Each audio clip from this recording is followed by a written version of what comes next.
Hello and welcome to our extended disc spring webinar series. It's a brief 15-minute webinar, which I found has been very popular with people. That seems to be like an ideal time. We are recording it as we always do, and we don't have time for live questions, so please put your questions in the question section. My name is Christina Bowser, and I'm the training director here at Extended Disc. And joining me today is my colleague, Mark Hugh Koppinen. Hi, Christina, and hi, everybody. Good to have you all on this webinar. All right. So today's topic, Marku, is extended disc profiles, how they describe the relationship among the disc styles. And everyone's probably familiar with the extended disc profiles and the disc reports, and we've tried to make it as easy as possible to actually debrief it without even having to talk about the profiles. But I know a lot of you are interested in understanding the profiles better, so I've asked Marku to join me today to give you some tips on how to better understand and explain the profiles. Yeah, the profiles really is the essential part of the extended disc assessments, and I think that people find it fairly easy to learn, but at the same time, I think a lot of people tend to oversimplify the interpretations that they think they understand fully what the profile is telling them, but there's actually so much to learn. I've been doing this close to 25 years, if you can believe it, and I'm still learning some nuances from time to time, so it takes some time, but hopefully we can touch on this brief webinar about some of the maybe misunderstood or misunderstandings that people have about profiles, and especially about the relationship among all four styles. Now, this 15-minute webinar, obviously this is overview. In our extended disc certification, we spend quite a bit of time making sure people understand what the profiles are and how to interpret them. Yeah, thank you for reminding everyone, including myself, that it is a brief overview. So in kind of the spirit of that, I just want to take a step back and talk about disc tools. So first off, you guys know we're Extended Disc. We are one of the disc tool providers out there. What we all have in common is that we are based on the disc framework, the disc model itself. But we stress over and over again that not all disc tools are the same. They don't measure the same things, right? That's right, and that's the question we get asked all the time. And I was at the ATD conference last week, and people often come to me and say, hey, okay, disc is a disc, but it's not. And really, and I find this the best way to explain it, and I can't take credit for this. I'm not going to name my friend who told me this, but I think it's a great way to really understand how extended disc is different when it comes to that we measure hardwired style. And he told me years ago, I said, Marku, now I get it. What disc measures is the person I meet on the first date. What extended disc measures, it tells me who's the spouse that I wake up next to 20 years later. So that's a good way to look at it. We really look at who the person is and not who they think they need to be right now. Exactly, and then that's basically what Marku is talking about. So natural style, as is profile 2, that's your hardwired style. We're going to get more into detail about that. And perceived need to adjust is basically who you think you need to be. So let's talk about the profile. Sounds good. All right, so I'll do profile 1 and you talk about profile 2. You get the harder one. So profile 1, we say, is basically, we call it your perceived need to adjust. It's how you believe you should be adjusting your style to meet the demands of your present environment. That's right. And profile 2 is that person you wake up next to 20 years of marriage, who the person actually is. And when people retake the questionnaire, if they choose to do so, they don't have to, but if they want to, we find that national style remains very stable through our adult lifetime. And when we look at the profile 1 that you just explained, it's how we adjust, or we perceive we need to adjust our national style at the present time. We must always compare that profile 1 to national style, that profile 2, because we need to know where we're adjusting from. But our core is when it comes to our assessments, we want to focus on who the person is. So my rule is I look at the profile 2 first. In fact, I put almost 100% of my focus on that, because profile 2 is what I must know. Profile 1 is nice to know. Exactly. And like I said, we try to make it as easy as possible. Some of you choose not to actually go into detail about the profiles. You don't have time or whatever your end goal is. So you can see below the 2 profiles, there is a statement that basically says your disc style is. Well, we want to give our clients options because profiles really tell us the most, but sometimes profiles, it's too much for different applications. You have only 90 minutes to review the report. Right. Profiles might be too much. So we have the percentages, and we even have the what I call the style charts that use the traditional pie chart format of understanding what the relationship among all 4 styles are. But profiles will tell us the most. There are several things we do not have time to talk about on this webinar, but like underlying feelings like uncertainty, stress, pressure, many other things that the profiles will tell us. Of course, we do not spell that out anywhere in the assessment results. Okay, so let's zero in on profile 2, because in the interest of time. So here we have, as I mentioned, profile 2, which is basically something you can make sound decisions based off, as Marku said. It's who you truly are.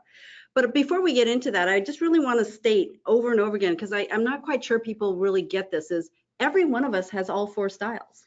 Yeah, if you really want to understand who the person is, you need to remember that we do have all of those 4 styles, and to really make the appropriate interpretations of somebody's disc styles, we cannot look at the disc styles independently. We always need to look at the relationship among 4 styles, because otherwise we don't really get a full understanding who the person is. Of course, the sort of the surface level interpretation would be to say that this person is a D style. It provides some valuable information, but the risk is that you may actually make not the quite best decisions about how to modify your style when you're trying to, for example, lead this person or motivate this person or communicate this person. You really should understand the entire relationship. Exactly, because even though this person is a DI, we're going to show you that not all DIs are alike, and 2 dominant Ds may have a secondary style that makes them slightly different as well. Yeah, let's say somebody, we know that they're D style, but for example, DI and DC styles are quite different. If I don't know what the relationship is, I might take the wrong approach in my communication and motivation, etc. So it's important to know who the person actually is. Okay, so we just wanted to give you a quick overview, and you can definitely learn more from our other webinars or reaching out to us. But basically what I say is the graph line that you see represents the relationship of a person's disc style. What are the intersection points that are above the middle line, in this case it's D and I, represents their natural style. So if it's above the surface, these are the disc styles we are most likely going to observe in this individual, whereas if it's below the surface, these are the disc styles that we typically do not observe unless they put in conscious energy and effort to bring those styles to the surface. Right, so for like this individual, the D behaviors, they are comfortable for him or her, and the S style would be the least comfortable. Doesn't mean that this person does not have any S style, it just requires more energy than the other 3 styles. But it's still a factor that we need to think about and understand when we really get a comprehensive and holistic look who this person really is. Right, so if you're looking at this particular person, again, you can see their D styles plotted in that shaded upper level. So sometimes we make the assumption this is a super high D, this is the ultimate D. Yeah, and sometimes, and especially D style, they compete what I call the D scale, who has the highest D. And you can't really think of the behavioral styles in those terms because we are not dealing with the absolute normative scales. Exactly. We are looking at relationship. So for example, somebody says that I'm 100% D, and sometimes I can tell that they clearly imply that they have the highest level of D-ness possible. But you cannot do that. But we have to look at the relationship. This person, yes, they are very, very comfortable with the D style, but it doesn't mean that they have attained the highest level of D style possible. Right, and for you theory people that like the data part of this, is basically what this person did when they answered the questionnaire was they consistently in a highly consistent pattern self-identified with D style. That's why it's at the top of the graph. It's not necessarily an absolute scale where if your D is plotted higher than that person sitting next to you, we cannot predict that you will be more D than that person next to you. That is correct. So if you look at, and the other thing I want to mention is you don't have to be in the upper shaded zone. There are some people that only reach that upper normal level. Again, that is a valid profile. It tells us that to a certain degree, you consistently identified that style as being comfortable to you. The neutral zones, it's a little bit shadier there, right? It just means that we know that you might have some familiarity, but we cannot clearly identify your level of comfort. Above the middle line in the neutral zone, it is still part of your natural style. Below, it just might take some energy. That is correct. And then, of course, we use the percentages with that at the bottom to really emphasize that relationship out of 100%. So we look at the relationship up the line. So in this case, we have the D&I, and the relationship is 80% to 20%. But that 80 does not mean that that person score 80 on the D scale. Again, it's the relationship, in this case, between D and I. They feel more comfortable with the D. That's correct. And then the row in the bottom is 80-20% for the S and C, the relationship below the middle line. Now, here we get in a deeper level of interpretation, but that is what it actually means. So yeah, so if somebody says to you, well, I'm 80% D, but I'm not 80, I'm 80% not S. Again, you can see that the plot points are not equidistant from that middle line because this is not an absolute number scale, it's a relationship scale. Let me look at some examples of how these relationship, these percentages actually show up, because I think that will really help people understand it. Yeah, so I apologize if you can't read the numbers below, but I will read them for you, so it should be fine. So I have 3 examples of profile 2, 3 individuals' natural styles. You can see person A, they are 50% D and 50% I. Person B is 90% D and 10% I. And then person C is 55% I and 45% D. And what this means here is that person A, again, we don't have time to go into a lot of detail, but when you have 2 equivalent DISC style percentages, in this case 50% I and 50% D, the dominant style is in the order of the letters of DISC. So we'll just leave that there for today. So this person is a dominant D. They would be in the D quadrant on the extended DISC diamond, and they are a combination of DI. Person B is also a dominant D and also a combination of DI, but they are 90% D and 10% I. The last in profile 2 we're looking at is person C. They are 55% I and 45% D, making them a dominant I, or we would describe their style as an ID. What I like about this visual, if you notice the D for person A, B, and C, it's basically the same point on that D style axis, but the numbers are quite different. We look at, especially between person A and B, it's 50 for D in person A, and it's 90 for person B. But again, that really highlights that relationship factor that is so important. That is the relationship in these individuals between the D and I styles, and that is really what we need to look for. Exactly. I mean, if you're thinking about it, I always say if you look at person A and person C, we're probably more likely to observe similar styles in them because these 2 individuals, A and C, are more comfortable between their 2 natural styles, whereas person B, who's a 90% D and a 10% I, is probably much more comfortable in their D style, but will easily adjust to their I style when needed. Essentially, for both of these individuals, the amount of energy it takes to provide that D behavior is the same. However, for person B, because the I is lower, the I behavior is the one that will require more energy, and especially when that person is under pressure, we are less likely to see that because they tend to emphasize their D behavior even more. Exactly. So the point of showing you these 3 different profiles for 3 different individuals is to show that these relationships are the strengths of the extended DISC profile.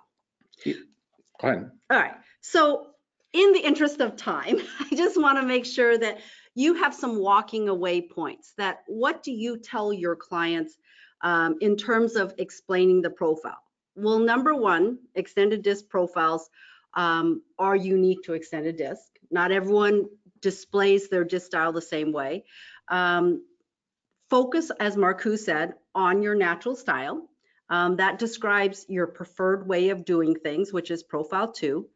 What I said as well is we all have all 4 styles within us. What the extended DISC assessment shows us are which of the assessments which of the behaviors are more comfortable for you or natural, and which of the DISC styles are less comfortable, take energy, or not natural.